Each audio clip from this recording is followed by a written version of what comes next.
Let my boyfriend's homeless best friend stay with us. Then I caught them cuddling on our couch. 24F. Never thought I'd be writing a post like this, but I'm really struggling and need some neutral opinions. I'm being told I'm heartless, controlling, and dramatic, and I honestly can't tell anymore if I've lost perspective. So here's what happened. I've been dating Chris, 26M, for 3 years. We've lived together for just over 1 year. He's always been pretty reliable and calm, and we rarely had serious arguments until recently. I thought we had a solid relationship. We cooked together, split bills, talked about getting a pet soon, even discussed engagement within next year. Chris has a best friend from childhood named Maya, 25F. He's known her since they were kids, and she's been a fixture in his life forever. I met her a few times in the early stages of our relationship. She's bubbly, outgoing, and very touchy-feely. They have inside jokes. She's always texting him, and she does this thing where she touches his arm when she laughs. It made me uncomfortable, but I chalked it up to my own insecurities. I wanted to be the cool girlfriend who doesn't freak out over female friends.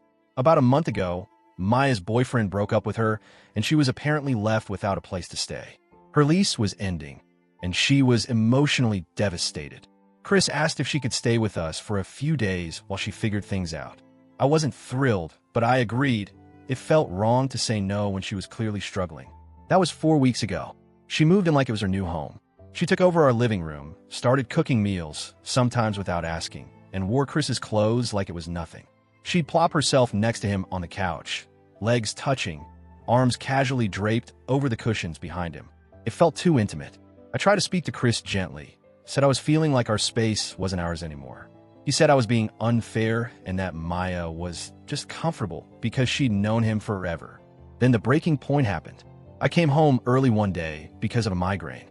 I walked into the apartment hoping for quiet and darkness. Instead, I saw Chris and Maya on the couch. She was resting her head on his shoulder, and he was playing with her hair as they watched his favorite show. My stomach dropped. They weren't kissing, but the level of intimacy felt way out of line for two just friends. I didn't scream, but I asked what was going on. Chris looked surprised, not guilty. He said, "We were just watching something. What's the big deal? We've always been like this." I told Maya she had 24 hours to leave. Chris flipped. He called me dramatic, accused me of being controlling, and said I was making her feel unsafe and unwelcome during a vulnerable time. I gave him a choice. Either she leaves or I do. Now he says I'm toxic and heartless. His mom called me crying, saying I was kicking a poor girl to the curb. My mom said I should have handled it more calmly. But how calm can you be watching another woman cuddling your boyfriend in your home? So Reddit, Ida, Update 1. Wow. First of all, thank you for the outpouring of support. I didn't expect the post to blow up, but I've read every single comment, message, and private DM. Some were really tough to read. Others helped me see things more clearly than I have in weeks. A lot of you pointed out that I've been minimizing my own feelings and ignoring my instincts in order to be the cool girlfriend. You're absolutely right. I've been swallowing my discomfort for so long that I genuinely forgot what my boundaries were. After reading the comments, I decided to have a more direct conversation with Chris. I asked him, if the roles were reversed, if I had a male best friend staying with us who cuddled with me on the couch, and I played with his hair, would you be okay with that? He looked genuinely thrown. He was silent for a few seconds before saying, no, but that's different. I've known Maya since I was a kid. I asked what makes it different. He said, because I've never had feelings for her. She's like family. You don't cuddle your friends because you might fall for them. I don't see her that way. That response was so telling. It wasn't about how I felt. It was about how he framed it in his head. And if it wasn't romantic for him, then it apparently didn't matter how it made me feel. I told him I wasn't okay living in a relationship where my feelings were consistently dismissed. I told him this was bigger than just one incident. It was a pattern of him putting Maya's comfort above mine. We're currently sleeping in separate rooms. He says he needs space to think. I told him he can take all the space he wants, but if he doesn't come to the table with a real plan to rebuild trust, this is done. Update 2. So, Chris made his choice. After a few days of avoidance, he came to me and said, I've thought about it, and I don't think I can change my friendship with Maya just to make you feel better. It wouldn't be fair to her. That was it. No apology. No acknowledgement of my feelings.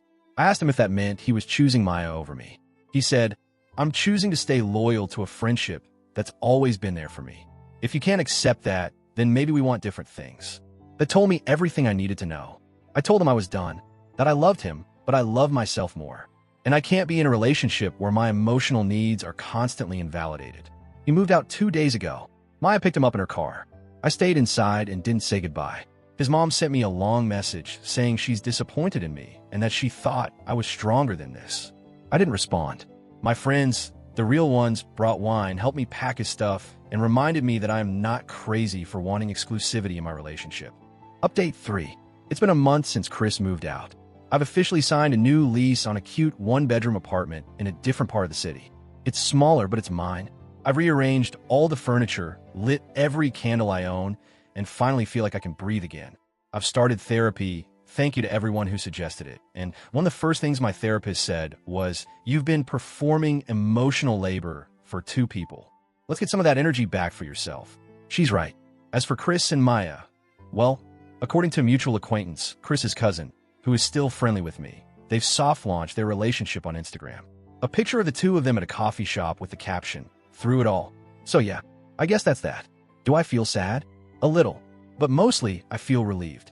Because if I hadn't stood up for myself, I'd still be living with someone who never truly chose me.